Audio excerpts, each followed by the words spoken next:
This color actually does not suit me. It does not suit me. Hi guys, welcome to my channel. It's me, Maimuna. Basically, je thanda lage aisku, and I am literally in a jumper. Anyways, today's video is going to be really it's going to be a casual chatty video where I'm going to be doing my makeup, and we're just going to be talking about what's happening right now around us. I've been doing a lot of cooking and makeup videos on my channel and on my Instagram. Whenever I get into that rut of cooking makeup videos, I tend to lose myself in them, and I tend to kind of lose the purpose and the meaning behind why I'm doing this.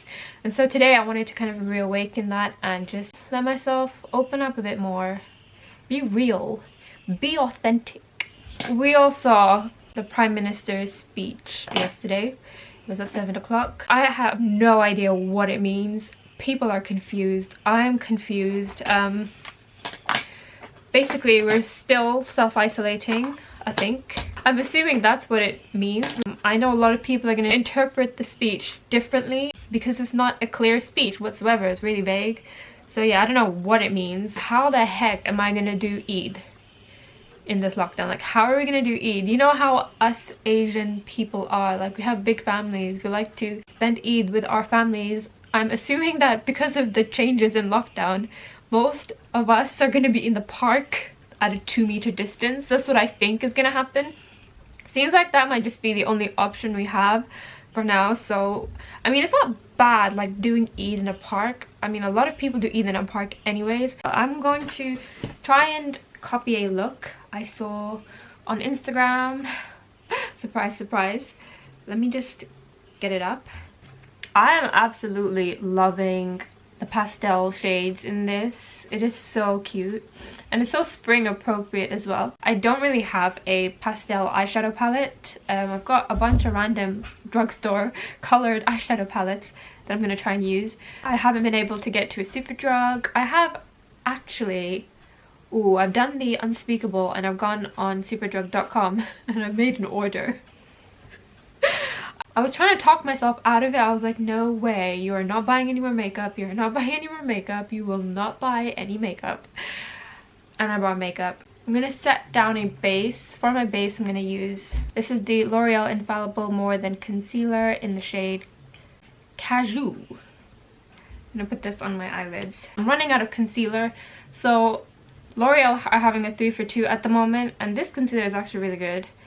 I do like this concealer, so I brought like 3 of these.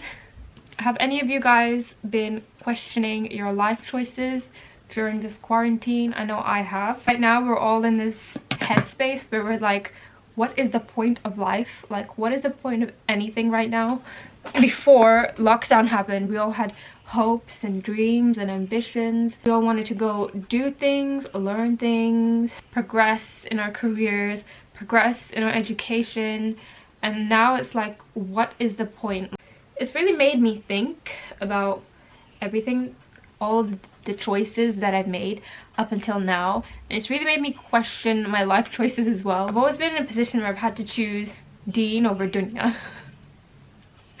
And a lot of the times I've wanted to pick Dunya. I had a choice in my life where I could either drop everything and go study and pursue a career that I really wanted, or I could not and live my life and just be patient and, you know, focus on what I already have. So can you imagine just dropping everything whilst you're married? Like, everything, and just going on and pursuing a career. But that is something I actually really wanted to do. Like, that was something that was at the top of my mind all the time. Like, after I got married when I was really young, by the way, guys. I got married when I was 21. I did not go to uni, okay? I basically just dropped everything and I was like, I'm gonna get married, okay? I'm ready, I'm gonna do it. Because obviously when you get married in like Asian families, there's a lot of responsibility that comes with being married, and you can't just go and be like, oh, I want to become a nurse or I want to become a doctor. The culture doesn't work like that, and the environment doesn't work like that. You're supposed to do these things before you get married, you get me? I know with some people, like, they can juggle being married, having kids, studying, but for me it's not like that. It's all or nothing, you know? if I'm gonna do something with my life, I'm gonna do it 100%. This would really annoy me when people would ask me as well, like, oh, what do you study? Like, oh, what did you do in uni? And I would be like, oh, I didn't go to uni. I studied fashion design. I did a diploma for 2 years. And I used to always feel bad about it. I used to feel like, okay, right, I'm not educated, so, you know, I can't get along with other people who went to uni, other people who have like the uni experience. So I always used to feel bad, and I always used to wish I'd gone to uni, or I used to wish I pursued an education and done a degree in God knows what. But since this pandemic happened, alhamdulillah, I've actually been feeling really glad that I didn't drop everything and go study. Like, there were times when I was so close to doing that, so close. But alhamdulillah, I'm so glad I didn't, because you know what? That degree, that's not going to save me. That's not going to help me during this time. What's going to help me during this time is my cooking skills, is my husband working from home, is a family that are around me that look after me. Sometimes the things that Allah has planned for you, like the things that you wish you could change and that you really, really want to change, maybe those things are what's best for you at the end of the day. If I went to school, I would do well in school, but because of my current situation and because of my life choices, I'm not able to. It doesn't make you stupid. It doesn't make you any less than somebody who has gone to uni, who has pursued a degree, or who does want to pick their career as, you know, a priority in their life. It's important to understand that no matter what cards Allah subhanahu wa ta'ala has dealt you, what he's chosen for you is what's best for you ultimately at the end of the day. And when you come to accept your fate, like, because it's been 4 years now since I've been married, and I've started to accept that, yeah, okay, this is my life, okay, this is what's meant for me, okay, I've been here for 4 years, I'm probably gonna be here for the rest of my life. And alhamdulillah, I'm really happy actually. I'm really happy with my decision, and I'm happy with where I am. And this whole pandemic situation it's kind of reinforced that acceptance that I have of my circumstances and my situation. I know a lot of girls who are watching this might be young girls who are actually in uni, who are actually struggling right now because of this whole pandemic thing. I am in no way, shape or form bashing your life choices, okay? It's a good thing, and you should be grateful and be happy, alhamdulillah, that even after this pandemic is over, you can go back and you can continue doing what you're doing. I'll spill some tea about this whole social media thing. So a lot of it is down to where the attention is. So if you want success in social media, you need to be able to generate the right amount of attention, and that's often based on trends. So you have to be really trend focused, and you have to like understand what's trending in the social media community that you're a part of. A lot of people at times will do things on social media, like especially on TikTok. They'll try and do things just to jump on the bandwagon because it's a trend, and also to get attention, because when you have attention, then you have followers. When you have followers, then you can make money off of your followers, basically. So attention is a pretty big thing in social media, and that's why a lot of the times you'll see people just lose themselves in the whole social media thing, because they're trying so hard to gain other people's attention. And I'm trying not to do that. Like, I'm trying to be myself, you know. I'm trying to be authentic, and like, so that's why we need to be careful, or I need to be careful. And if you're doing social media as well, if you're really interested in social media, you need to be careful about the trends. You don't want to be a trend. You want to be a person, okay, not a trend.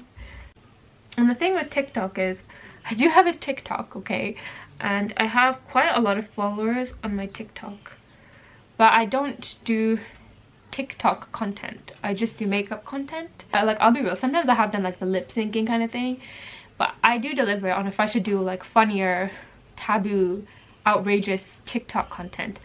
But then I just think, is there potential in this being extremely embarrassing for me in the future? Because, no offense, a lot of TikTok content is really funny and like enjoyable, and it makes you laugh, and it's also really relatable. But like, a lot of the times people will steal that content and post it in other places like YouTube. I wanted to do a video where I wanted to react to funny Muslim TikToks, especially Ramadan related TikToks. And there were some Ramadan related like period TikToks where girls are talking about their menstruation. So I wanted to save them so I could react to them in a future video, but it wouldn't let me save it, and I was like, why won't it let me save it? And then I realized, okay, it's probably because the person who posted the TikTok doesn't want me to save it. And I'm like, okay, that makes sense. They don't want everyone else on the internet to see their business, you know. It's just for TikTok only. It's just for fun, right? But then I actually went on YouTube and I saw the exact TikTok that I wanted to save and react to in a YouTube video, and somebody else was reacting to it. And I was thinking, oh my gosh, like, you don't want them to save it, but they can still save it and they can still post it on other places without your consent. And so that's when I realized, you know what? Maybe it's a good thing I didn't jump on that TikTok bandwagon. And it's not worth like having that stuff floating around on the internet. It is just a trend, isn't it? TikTok is just a trend. And like with every other trend, it's gonna die down. And you don't want to jump on a trend just for the sake of jumping on a trend. Who knows? Next week, maybe TikTok will disappear off the face of the earth, you know? Maybe the hype will go down and it won't exist. But your video will.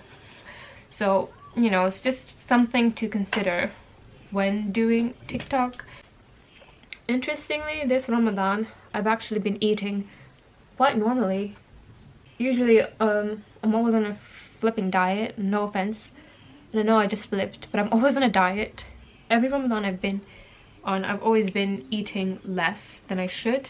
Typically around Ramadan time, I'll be eating 1,200 to like 800 even calories a day. But I've been making like a very special effort to eat 1,500 calories every single day, and alhamdulillah, it's actually benefited me quite a lot. I have been gaining muscle and I've actually been losing fat in like areas where I tend to have fat the most, like my stomach. So I've been losing fat in my stomach, and I've been gaining muscles on my arms, shoulders, legs, which is pretty good because I do muscle building workouts. I do strength training workouts at home using body weight. Last year, when I was fasting during Ramadan and I was trying to lose weight,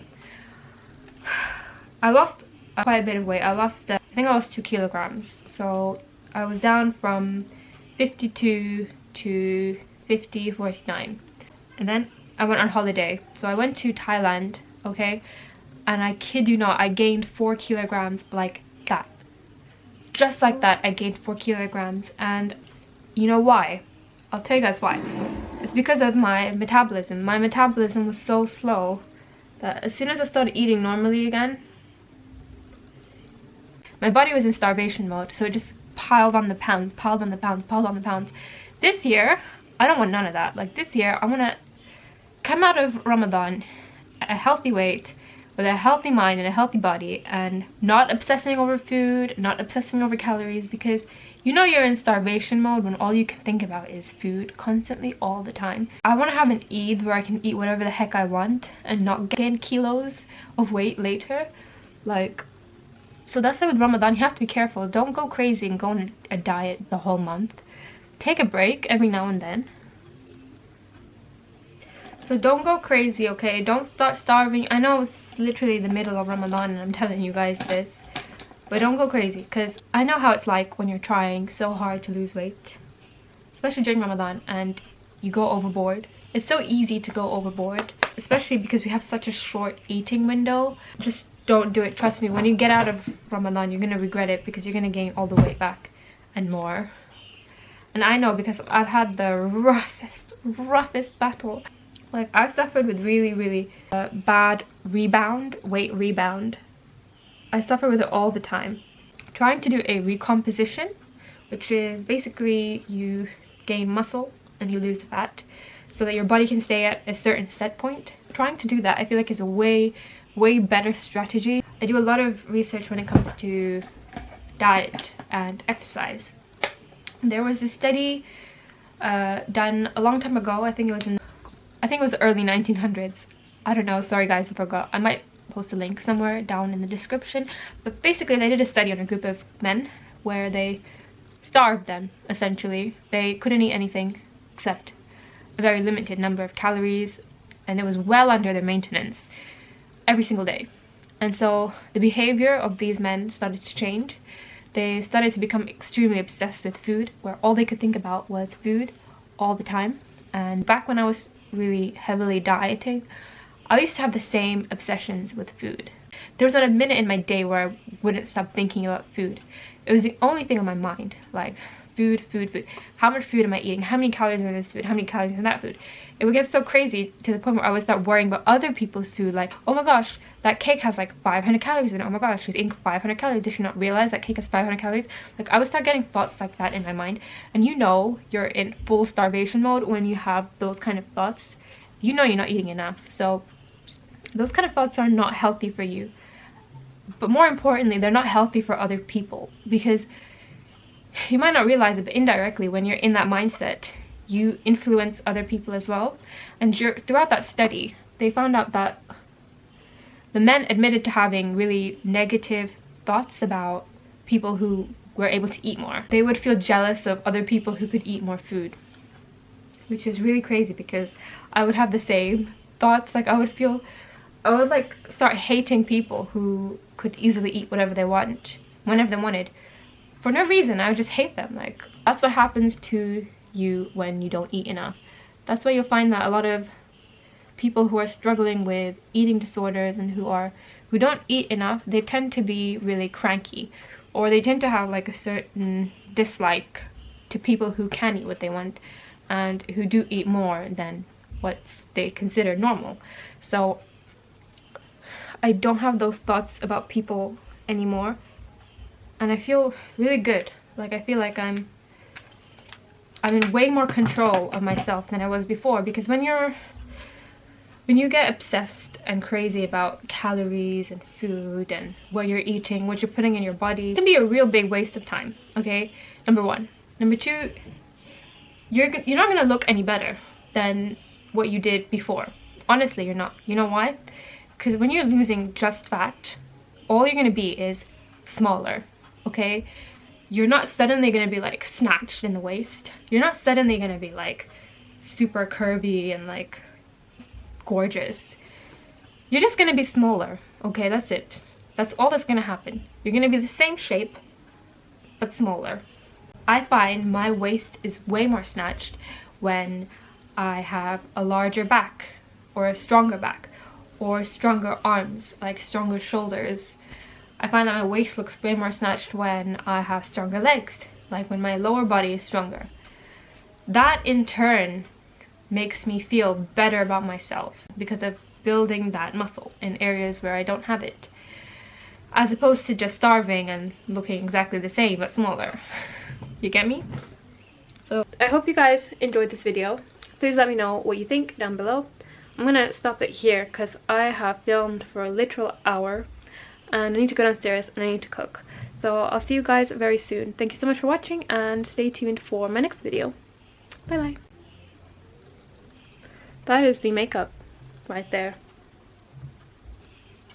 What do you guys think?